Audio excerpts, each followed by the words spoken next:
Përshëndetje për gjithë, nderuar miq, nderuar dashamirë të librit, nderuar pranishëm. Fillimisht, më lejoni që falenderoj për praninë tuaj sonte në këtë aktivitet promovues, që Shtëpia Votuese Editoria Islame organizon kuadrët të panajirit të librit Tirana 2025. Ne si votues kemi nderin sonte para jush të promovojmë 2 vepra dhe ato autorëve të huaj. Njëra vepër është e autorit bosnjak Mevludin Hernić, libri dëshmitari i gjenocidit të Srebrenicës, ndërsa tjetra është e akademikut bullgar Anton Minkov, Konvertimet në Islam Ballkan.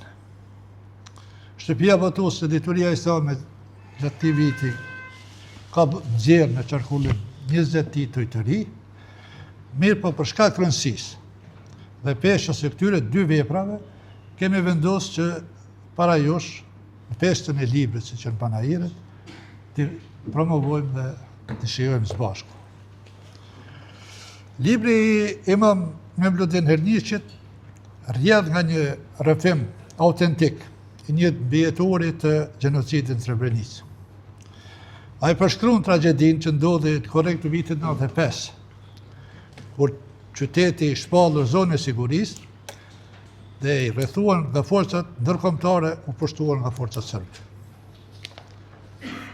Ky libër është rrëfim i drejt për drejt i fuqisë dhe i dhembjes që mund të hedhë në dokument merrën e përjetuar nga populli bosnjak.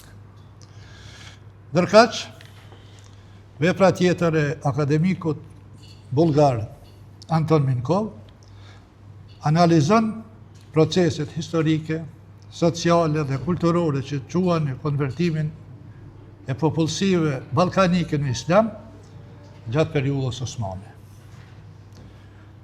Akademiku bullgar shqyrton motivet ekonomike, politike dhe shoqërore, ndikimin e pushtetit osman dhe marrëdhënien ndërfetare. Tani më lejoni që të flas shkurtimisht për librin e Imam Hernićit, ndërsa për librin e profesor Minkovit do të flas kolegu im Dr. Sadik Mehmeti.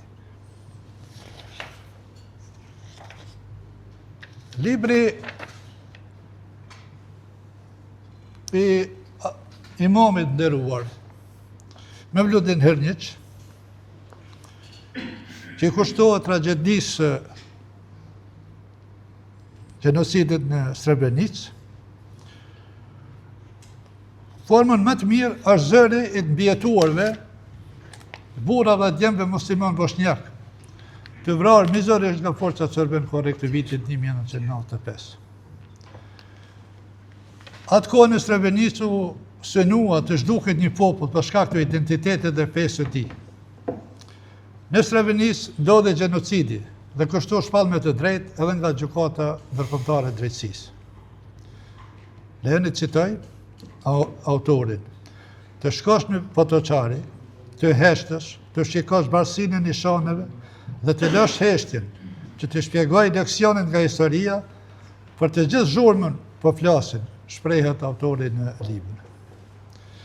Ai ishte aty me zemër të tragjedisë. Nuk shkroi me laps të ftoftë, por me zemër, me dhembje që ende e mban në shpirt. Autori foli thjesht, por me forcë. Nuk pranoj të heshtë. Ai është rrëfimtari atyre që nuk jetojnë për të treguar. Imami Hernić nuk është historian, as kronist, as jurist, as gazetar.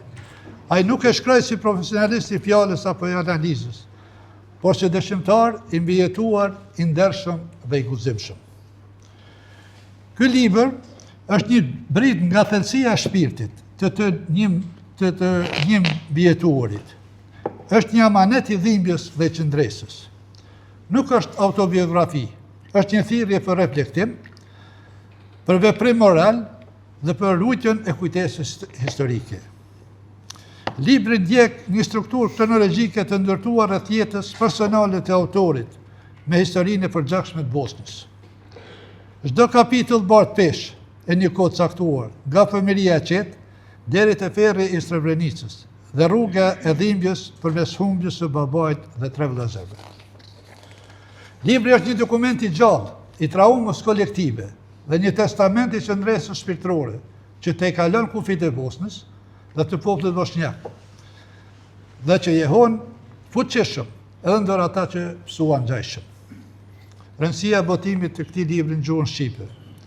Ky botim është rezultati i bashkëpunimit mes Bashkisë Islame të Kosovës dhe Bashkisë Islame të Bosnës dhe Hercegovinës, si shaj e solidaritetit dhe përgjegjësisë për të ruajtur të vërtetën dhe për të ndarë atë me të gjithë ata që besojnë në kujtesë. Libri në gjuhën shqipe është botuar në përvjetorin e 30 të gjenocidit serb mbi popullatën bosnjake dhe në përvjetorin e parë të njohjes së gjenocidit serb në Srebrenicë nga ana e Organizatës Kombëve Bashkuara. Ky libër është thirrje për të shkruar dhe ruajtur të vërtetën, një shembull që duhet ndjekur edhe në vjetuarit tanë në Kosovë. Dëshmia është një akt drejtësie dhe mënyrë më njerëzore për të mos lejuar që krimi të mbuluohet nga luri i harresës. Ajo që e bën veçantë këtë libër është se imami Hërnjić rrëfen të vërtetën mbi atë që ndodhi në Srebrenicë në formë të qartë dhe të drejtë për drejtë. Ai sjell përjetimet e popullit bosnjak me gjaktofsi dhe korreksi, duke dhënë rrëfimit një peshë të veçantë. Gjuha e tij e qartë dhe thellë e bën dhimbjen e prekshme, të merren e kuptueshëm dhe rrëfimin e gjallë. Për ta kuptuar më shumë atë që ndodhi në Srebrenicë dhe mizoritë e forcave serbe, libri ja vlen të lexohet. Ai dokumenton historinë, por bën të prekshëm atë për çdo lexues, duke treguar qartë dhimbjen, qëndresën dhe humanizmin e një komuniteti.